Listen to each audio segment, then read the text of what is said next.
Welcome to Komal Cooks. Oh my god, that sounds so creepy. Okay, never mind. For the uninitiated, last week I made hummus. I love it. It's so tasty. It's delicious. It's so healthy. So today we're going to be making some falafel. We're going to start off by soaking 1 cup of chickpeas in water overnight. Add a pinch of baking soda into this. It just really helps in cooking it in the future. I mean tomorrow.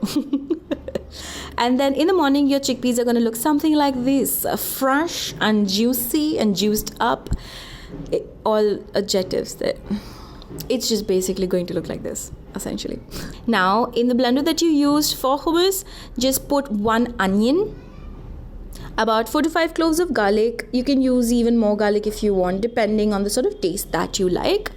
And I like to put a lot of dhania in. You can put about 2 fistfuls or 3 fistfuls, depending on your taste. I put some mint powder because I didn't have fresh mint, and then we're going to put about 1 tablespoon of jeera or cumin.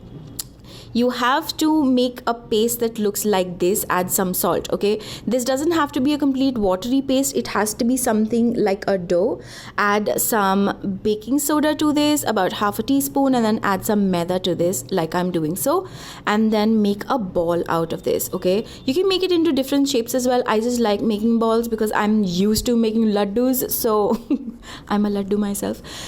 But yeah, this is what you're gonna get. And now we're gonna fry this on really low heat in a kadhai. Make sure that this is not high heat. If you fry this on high heat, you're gonna burn it, and then the inside is not gonna cook, okay? So you have to make sure that all of these are frying at extremely low heat, and slowly but surely it's gonna go to a darker shade of brown, and then it's gonna become like a caramel shade, and then it's going to become a brown shade. And this essentially helps in cooking the falafel through and through without it burning from the outside. Also, it tastes damn good, okay?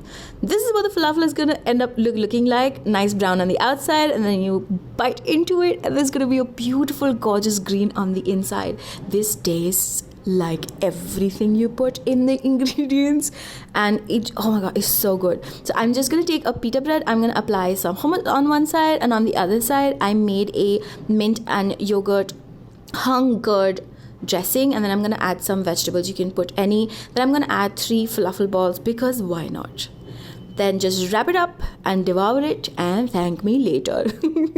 If you do end up making this, please do share it with me on all of my social media. I am everywhere. You can find my social media links in the description box. I hope you guys make it and like it and love it and get all compliments from it. That's it. Bye.